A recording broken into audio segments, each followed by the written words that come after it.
ताकत का जवाब देने के लिए ईरान की भी तैयारी कम नहीं है। माना जा रहा है कि अगर नौबत जंग की आई तो रूस और चीन जैसे ताकतवर मुल्क ईरान के साथ खड़े दिखने लगेंगे, जिनके बीच रूस और यूक्रेन की जंग के दौरान नजदीकियां बढ़ी हैं। ईरान की तरफ से रूस की फौज को ताकतवर ड्रोन और मिसाइलें दी जाती रही हैं। खबरें तो यहां तक हैं कि खतरनाक परमाणु बम बनाने में ईरान को रूस के वैज्ञानिकों से मदद मिल रही है। अगर नौबत जंग की आई तो ईरान के साथ रूस खड़ा दिख सकता है। इसके अलावा चीन और उत्तर कोरिया जैसे मुल्क भी ईरान के साथ खड़े दिखेंगे, जबकि सबसे बड़ा झटका तो अमेरिका को पश्चिम एशिया के इस्लामी देशों से मिलेगा। इन देशों में सऊदी अरब और यूएई जैसे ताकतवर मुस्लिम देश भी शामिल हैं। ये देश मिलकर अमेरिका तो क्या किसी भी सुपर पावर की नींद उड़ा सकते हैं। तो दूसरी तरफ तुर्की जैसे देश भी हैं जो यूं तो नेटो का हिस्सा हैं, लेकिन वर्ल्ड वॉर की सूरत में वो अमेरिका का साथ देंगे या बाकी मुस्लिम देशों के साथ खड़े होंगे, ये साफ नहीं है। इजराइल पर ईरान के हमले के बाद तो तुर्की ने अमेरिका के लिए अपनी हवाई सीमा को ही बंद कर दिया था। यानी अगर विश्व युद्ध छिड़ा तो कई मुल्क अपने फैसलों से महाशक्तियों को चौंका भी सकते हैं। लेकिन दुनिया पर तीसरे विश्व युद्ध के खतरे की ये चिंगारी 2 हफ्ते पहले सीरिया की राजधानी दमिश्क में हुई एक एयर स्ट्राइक की वजह से भड़की, क्योंकि वहां ईरान के दूतावास पर किए गए हमले में उसकी सेना के 2 जनरलों समेत कई बड़े अधिकारियों की जान चली गई थी। इसी के बाद ईरान बदले की आग में जल उठा और उसकी ओर से इजराइल को लगातार धमकियां दी गई। ऐसा इसलिए क्योंकि ईरान ने अपने दूतावास पर हुए हमले के लिए इजराइल को जिम्मेदार बताया और 2 टूक कह दिया कि बदला लेने के लिए अगर उसे इजराइल से युद्ध भी लड़ना पड़े तो वो पीछे नहीं हटेगा। सीरिया की राजधानी दमिश्क में ईरान के दूतावास पर 1 अप्रैल को जबरदस्त हवाई हमला किया गया था। ईरान ने आरोप लगाया कि इजराइल के लड़ाकू विमानों ने गोलान हाइट्स इलाके से वहां 6 मिसाइलें दाग दी थी। इस भीषण बमबारी में ईरान के दूतावास की इमारत मलबे का ढेर बन गई थी और उस इमारत में खुफिया बैठक कर रहे ईरान की सेना के 2 जनरल समेत 7 अधिकारियों की मौत हो गई थी। माना जा रहा है कि इसी हमले ने वो नींव रख दी जो दुनिया को तीसरे विश्व युद्ध की आग में झोंक सकती है, क्योंकि अपनी सेना के अधिकारियों की मौत के बाद भड़के ईरान ने खून का बदला खून से लेने की कसम खा ली और इजराइल पर उसके हमले ने पश्चिम एशिया को उस दहलीज पर ला दिया जिसकी वजह से दुनिया 2 धड़ों में बंटती नजर आई। क्योंकि ईरान के हमले ने इजराइल के साथ अमेरिका के भी होश उड़ा दिए। ईरान ने इजराइल से बदला लेने के लिए उस पर 300 से ज्यादा ड्रोन और बैलिस्टिक मिसाइलों से अटैक कर दिया। ईरान ने यह हमला 2 दिन पहले भारतीय समय के मुताबिक रात करीब 3 बजे किया और उसकी वजह से पूरे इजराइल में हाहाकार मच गया। पूरे इजराइल में हवाई हमले की चेतावनी जारी कर दी गई, क्योंकि ईरान के 300 से ज्यादा ड्रोन और घातक बैलिस्टिक मिसाइलें इजराइल की तरफ सब कुछ तबाह करने के लिए बढ़ रही थी। ईरान के इस हमले के कुछ वीडियो भी सामने आए। उनमें रात के अंधेरे में आसमान में कई बैलिस्टिक मिसाइलें इजराइल की जमीन पर तबाही मचाने के लिए आगे बढ़ती दिखाई दी थी। देखकर ऐसा लगा जैसे ईरान ने यह ठान लिया हो कि वो किसी भी कीमत पर इजराइल का इस धरती से नामोनिशान मिटाकर ही दम लेगा। इसीलिए ईरान के इस हमले के बाद इजराइल और सुपर पावर अमेरिका तक के होश उड़ गए। जबकि पश्चिमी मीडिया के मुताबिक अमेरिका को ये लग रहा था कि ईरान इजराइल के खिलाफ जंग का ऐलान नहीं करेगा, लेकिन एक साथ 300 से ज्यादा ड्रोन और बैलिस्टिक मिसाइलों से इजराइल पर धावा बोलकर ईरान ने अपने इरादे साफ कर दिए। एक रिपोर्ट के मुताबिक ईरान ने इजराइल पर इस हमले को ऑपरेशन ट्रू प्रॉमिस नाम दिया। हालांकि इजराइल की सेना ने यह दावा किया कि ईरान की तरफ से दागी गई ज्यादातर मिसाइलों और ड्रोन को air defence system Iron Dome से मार गिराया गया। आयरन डोम एक ऐसा हथियार है जो मिसाइलों को ट्रैक कर उन्हें हवा में ही तबाह कर देता है। मतलब जमीन पर गिरने से पहले ही यह हथियार दुश्मन की मिसाइलों को हवा में उड़ा देता है। और हुआ भी बिल्कुल वैसा ही। इजराइल ने दावा किया कि ईरान के इस बड़े हमले को उसके एयर डिफेंस सिस्टम की मदद से नाकाम कर दिया गया, लेकिन इसके बाद भी ईरान की तरफ से दागी गई कुछ मिसाइलें इजराइल की जमीन से टकराईं और उसकी वजह से वहां तबाही मच गई। हालांकि ईरान के इस हमले के लिए इजरायली सेना भी पहले से ही तैयार थी, इसीलिए जैसे ही ईरान की मिसाइलें तबाही मचाने के लिए उड़ी, इजराइल ने भी एयर डिफेंस सिस्टम से उन्हें निशाना बनाना शुरू कर दिया था। ईरान की मिसाइलों को हवा में तबाह करने के कुछ वीडियो भी इजरायली सेना की तरफ से जारी किए गए। उन वीडियो में इजराइल की एयरफोर्स हवा में तेजी से आगे बढ़ रही मिसाइलों को ट्रैक करती और उन्हें जमीन पर गिरने से पहले ही तबाह करती नजर आई। इजराइल के अखबार टाइम्स ऑफ इजराइल के मुताबिक ईरान की कुछ मिसाइलें इजराइल के नेवातिम एयरफोर्स बेस पर गिरी, जिससे एयरफोर्स को नुकसान भी पहुंचा। इजरायली सेना ने इसका एक वीडियो भी जारी किया। उस वीडियो में नेवातिम एयरफोर्स बेस के एक हिस्से पर मिसाइल गिरने से एक बड़ा गड्ढा बना दिखाई दिया। हालांकि इजराइल की सेना के जवान एयरफोर्स बेस पर उस गड्ढे को भरते नजर आए। इसी वीडियो के एक हिस्से में इजराइल का एक लड़ाकू विमान रनवे पर उड़ान भरता दिखाई दिया। इजराइल की मीडिया के मुताबिक ईरान के इस हमले की वजह से एयरफोर्स बेस के आसपास भगदड़ मच गई थी और उसमें 12 लोग घायल हो गए थे। और ईरान की तरफ से इजराइल पर किए गए हमले को नाकाम करने में अमेरिका ने भी बड़ी भूमिका निभाई। अमेरिका के रक्षा मंत्रालय पेंटागन की एक रिपोर्ट के मुताबिक अमेरिकी सेना ने ईरान की तरफ से छोड़े गए 80 से ज्यादा ड्रोन और 6 बैलिस्टिक मिसाइलों को मार गिराया था। यानी जमीन पर गिरने से पहले ही उन्हें हवा में ढेर कर दिया। पेंटागन की एक रिपोर्ट के मुताबिक ईरान ने इजराइल की राजधानी यरूशलेम, दक्षिण में नेगेव रेगिस्तान, उत्तर में इजरायली कब्जे वाले गोलान हाइट्स और वेस्ट बैंक को निशाना बनाकर हमला किया था। दावा किया गया कि इजराइल के इन इलाकों में तबाही मचाने के लिए ईरान ने 300 से ज्यादा ड्रोन और मिसाइलें दागी थी। लेकिन ईरान के सभी ड्रोन और मिसाइलों को इजरायली, अमेरिकी और उनके सहयोगियों ने हवा में ही मार गिराया। पेंटागन की तरफ से इस बात की जानकारी भी दी गई कि अमेरिकी सेना ने 80 ड्रोन और 6 बैलिस्टिक मिसाइलें मार गिराई थी, जो ईरान, इराक और यमन की ओर से इजराइल पर छोड़ी गई थी। इजराइल पर ईरान के हमले को नाकाम करने के लिए अमेरिकी राष्ट्रपति बाइडेन ने एयरफोर्स के जवानों से बात की और उनकी सराहना की। Hey, you guys are the best in the whole damn world, man. Enormous difference, potentially saving a lot of lives, and thanks to extraordinary skill, it's helped Israel take down nearly all those incoming missiles. Iran के इस हमले के बाद America ने एक बार फिर ये दोहराया कि इजराइल की सुरक्षा के लिए वो पूरी तरह तैयार है। अमेरिका ने ईरान पर इस हमले के जरिए पश्चिम एशिया में तनाव बढ़ाने का भी आरोप लगाया। और इजराइल के मीडिया के मुताबिक ईरान के बैलिस्टिक मिसाइल और ड्रोन से किए गए इस हमले के बाद इजराइल के प्रधानमंत्री बेंजामिन नेतन्याहू अपने परिवार के साथ मिसाइल प्रूफ मकान में चले गए थे। मतलब ईरान के हमले से डरकर नेतन्याहू एक ऐसे मकान में छिप गए थे जिस पर मिसाइल तक का असर नहीं होता, क्योंकि उन्हें इस बात का डर था कि अगर एक भी missile air defence system Iron Dome से छूटी तो फिर इजराइल में भयानक तबाही मच सकती है। इसीलिए ईरान के हमले के बाद पूरे इजराइल में मिसाइल हमले के सायरन बजने लगे थे। इजराइल के मीडिया के मुताबिक मिसाइल हमले की चेतावनी जारी होते ही जान बचाने के लिए लोग घरों के नीचे बनाए बंकरों में छिप गए थे। खबर यह भी है कि ईरान के इस हमले के बाद इजरायली प्रधानमंत्री बेंजामिन नेतन्याहू अपने परिवार के साथ यरूशलेम में मौजूद अमेरिकी अरबपति साइमन बलिक के मकान में शिफ्ट हो गए थे। बताया गया कि साइमन के इस मकान के अंदर एक बंकर बना हुआ है जिस पर मिसाइल हमले का भी असर नहीं होता। और दावा यह भी है कि हमास के हमले के बाद भी नेतन्याहू अपने परिवार के साथ साइमन के इसी घर में जाकर रहने लगे थे। 13 अप्रैल को ईरान ने इजराइल पर 300 से ज्यादा ड्रोन और बैलिस्टिक मिसाइलों से हमले किए थे। इस हमले के बाद पूरे इजराइल में हाई अलर्ट जारी कर दिया गया। सुरक्षा को देखते हुए स्कूल और कॉलेज बंद कर दिए गए। पब्लिक मीटिंग में 1000 से ज्यादा लोगों के शामिल होने पर भी रोक लगा दी गई। और इजराइल पर हुए इस सबसे बड़े हमले को ईरान की स्पेशल फोर्स IRGC यानी इस्लामिक रिवॉल्यूशनरी गार्ड कोर ने अंजाम दिया। ईरान की इस स्पेशल फोर्स को अमेरिका समेत कई देश आतंकी संगठन मानते हैं और इस पर बैन तक लगा चुके हैं। जानकारी के मुताबिक IRGC को 1979 में इस्लामिक क्रांति के ठीक बाद बनाया गया था, क्योंकि उस दौरान ईरान के सुप्रीम लीडर आयतुल्ला खुमैनी को यह डर था कि ईरान की सेना उनका तख्ता पलट देगी। इसीलिए उन्होंने इस्लामिक क्रांति के तुरंत बाद IRGC की स्थापना की। तब ये एक छोटी सेना थी और इसमें वो लोग शामिल किए गए थे जो ईरान में इस्लामिक क्रांति चाहते थे। इसका काम आयतुल्ला खुमैनी के खिलाफ किसी भी विरोध और विद्रोह को कुचल देना था। लेकिन आज की तारीख में IRGC बेहद ताकतवर है। एक रिपोर्ट के मुताबिक IRGC के पास 1,90,000 एक्टिव सैनिक हैं, जो जमीन, समंदर और आसमान तीनों जगहों पर हमला कर सकते हैं। ये सीधे ईरान के supreme leader ayatollah Ali Khamenei को रिपोर्ट करते हैं। खामनेई इन्हें इस्लाम के सैनिक कहते हैं। इसकी ताकत का अंदाजा इस बात से भी लगाया जा सकता है कि ये ईरान का परमाणु कार्यक्रम भी चलाती है। और तो और विदेश में भी अपनी ताकत बढ़ाने के लिए IRGC ने एक अलग फोर्स बना रखी है। ईरान की इसी स्पेशल फोर्स ने इजराइल पर हमले की जिम्मेदारी ली। एक रिपोर्ट के मुताबिक इस हमले के लिए उसने बैलिस्टिक मिसाइलों के साथ आत्मघाती ड्रोन शाहिद 136 का भी इस्तेमाल किया। ये एक ऐसा ड्रोन है जो आसमान से बम गिराने के साथ दुश्मन पर खुद भी एक बम की तरह फटता है। लेकिन इजराइल ने दावा किया कि उसने ईरान की मिसाइलों और ड्रोन में 99% को हवा में ही खत्म कर दिया।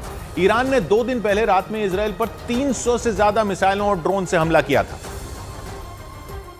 और इजराइल की सेना ने यह वीडियो जारी करते हुए दावा किया कि उसने इन मिसाइलों और ड्रोन में 99% को इजराइल पहुंचने ही नहीं दिया। इस वीडियो को देखकर लगा कि आसमान में आतिशबाजी हो रही है, लेकिन यह आतिशबाजी नहीं बल्कि 2 मिसाइलों की टक्कर है। इजराइल ने दावा किया कि उसने ईरान की ओर से दागी जा रही मिसाइलों को हवा में ही मार गिराया, क्योंकि उसकी मिसाइलें हवा में ही उनसे टकरा गईं और ईरान की मिसाइलें नीचे गिरने से पहले ही खत्म हो गई। इजराइल ने दावा किया कि उसके एयर डिफेंस सिस्टम का इंटरसेप्शन रेट 99% रहा। इसका मतलब यह हुआ कि जैसे ही ईरान ने बैलिस्टिक मिसाइलों और आत्मघाती ड्रोन से हमला किया, इजराइल के एयर डिफेंस सिस्टम ने उनमें 99% को आसमान में ही बर्बाद कर दिया। मतलब इजराइल की सीमा में घुसने ही नहीं दिया। और इसमें इजराइल के आयरन डोम, एरो 3 और सी डोम जैसे एयर डिफेंस सिस्टम ने बड़ी भूमिका निभाई।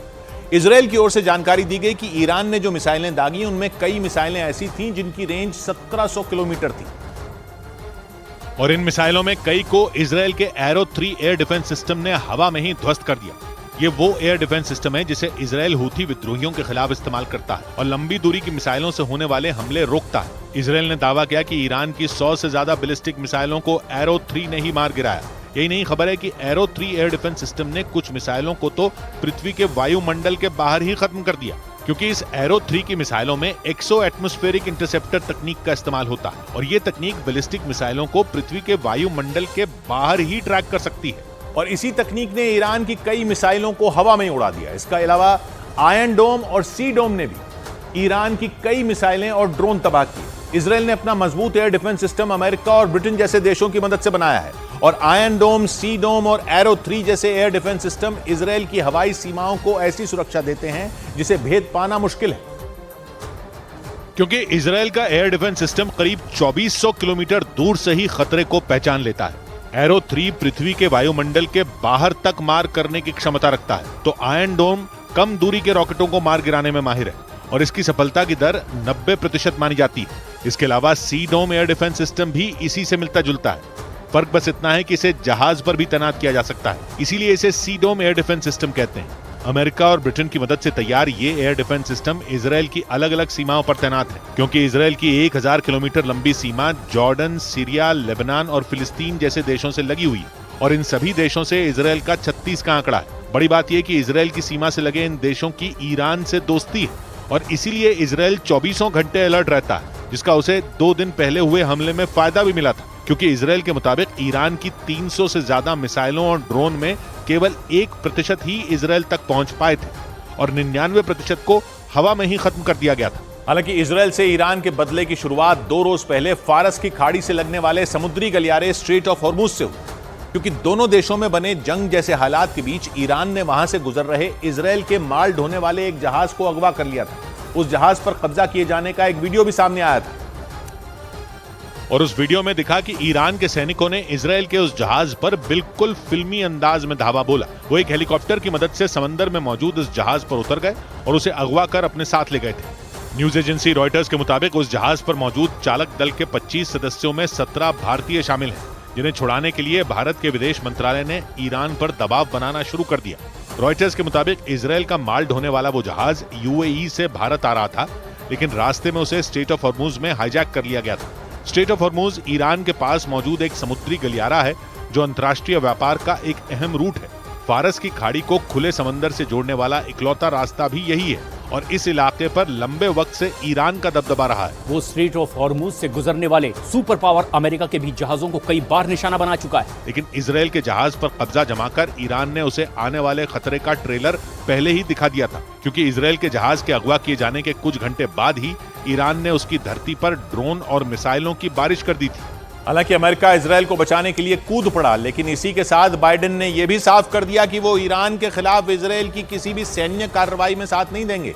ईरान के हमले के बाद इजरायल ने कह दिया था कि वो 24 से 48 घंटे में ईरान के हमले का जवाब देगा, लेकिन इजरायल के इन आक्रामक तेवरों में अमेरिका उसका साथ देता नजर नहीं आया, क्योंकि पश्चिमी मीडिया ने दावा किया कि नेतन्याहू को बाइडेन ने जवाबी कार्रवाई से रोका और उनसे 2 टूक बोल दिया कि ईरान के खिलाफ किसी भी सैन्य कार्रवाई में अमेरिका इजरायल का साथ नहीं देगा।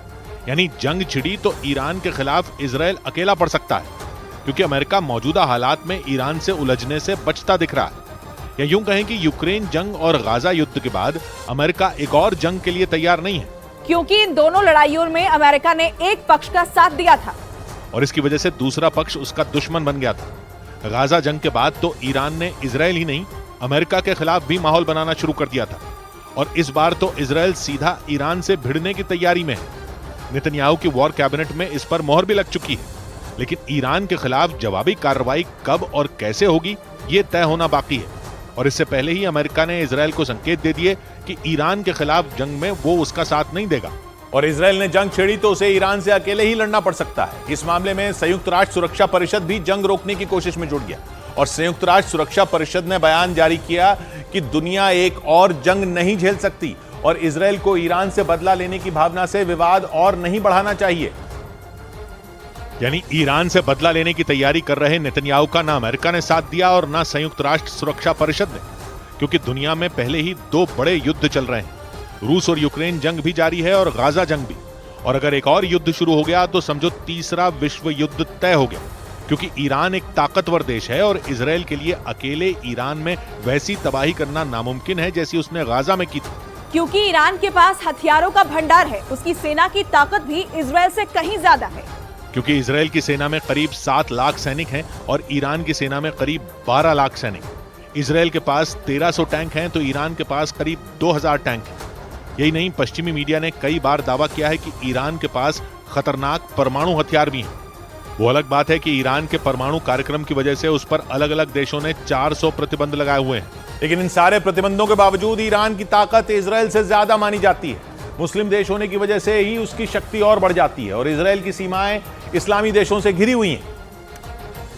और इजरायल की सीमा से लगने वाले सभी मुस्लिम देशों में ईरान का किसी न किसी तरह से दखल है। फिलिस्तीन में वो हमास के साथ है तो लेबनान में हिजबुल्लाह के सिर पर ईरान का हाथ है। सीरिया में भी ईरान की सेना है। यानी इजरायल से जंग छिड़ने पर पश्चिम एशिया के कई देश ईरान का साथ देंगे, और तो और उसे रूस और चीन का भी साथ मिल सकता है, क्योंकि यूक्रेन जंग के बाद दुनिया में 2 अलग अलग गुट बन चुके हैं। इजरायल, अमेरिका और ब्रिटेन जैसे देश जिस गुट में हैं, चीन और रूस उसका हिस्सा नहीं है, और इसीलिए ईरान की इन देशों से नजदीकी बढ़ चुकी है, क्योंकि रूस को उसने यूक्रेन जंग में आत्मघाती ड्रोन दिए थे और चीन ने ईरान के जरिए पश्चिम एशिया में घुसने का रास्ता बनाया था। और इसी के बाद रूस, ईरान और चीन की तिकड़ी अमेरिका समेत पश्चिमी देशों का सिरदर्द बन गई थी। माना जा रहा है कि इन्हीं वजहों से अमेरिका ने इजरायल को ईरान के खिलाफ जंग शुरू करने से रोका, क्योंकि इससे दुनिया में एक और जंग छिड़ेगी और माहौल बद से बदतर हो सकता है। हालांकि इजरायल को रोक पाना आसान नहीं है, क्योंकि उसने फिलहाल ईरान पर तो सीधा हमला नहीं बोला, लेकिन लेबनान में उसके समर्थक में हिजबुल्लाह को जरूर दहला दिया।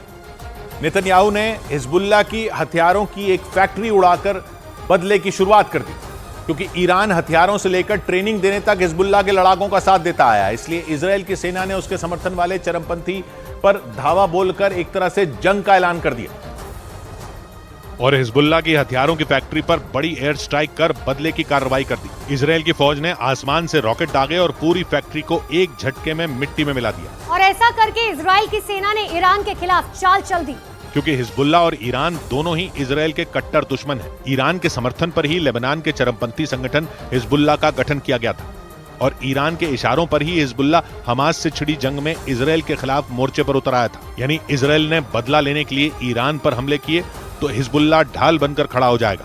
और ये माना जा रहा है कि नेतन्याहू की सेना सबसे पहले ईरान के मददगारों को ही तबाह कर देना चाहती है। इसलिए इजरायल की फौज ने लेबनान के बाल्बेक शहर में ताबड़तोड़ हमले किए और हिजबुल्लाह की हथियारों की फैक्ट्री को नेस्तनाबूद कर दिया। और यह हमला ईरान के खिलाफ इजरायल के बदले की शुरुआत बताया गया। और इसी के बाद 500 साल पुरानी एक भविष्यवाणी की चर्चा फिर तेज हो गई। ये भविष्यवाणी दुनिया के सबसे बड़े भविष्यवक्ता माने जाने वाले नोस्ट्राडामस ने की थी।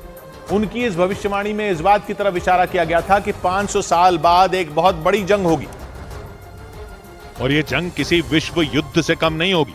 नोस्ट्राडामस की इस भविष्यवाणी में जो कुछ भी लिखा गया उसे ईरान और इजरायल के बीच जारी तनाव से भी जोड़कर देखा जाने लगा, क्योंकि 16वीं शताब्दी में फ्रांस के रहने वाले भविष्यवक्ता नोस्ट्राडामस ने अपनी किताब में इस बात का दावा किया था कि 500 साल बाद दुनिया 2 खेमों में बढ़ जाएगी। उनकी भविष्यवाणी में इस बात का जिक्र था कि इस जंग की शुरुआत समंदर के रास्ते होगी और समंदर में 2 देशों की नौसेनाओं के बीच हुआ टकराव ही विश्व युद्ध को न्योता देगा।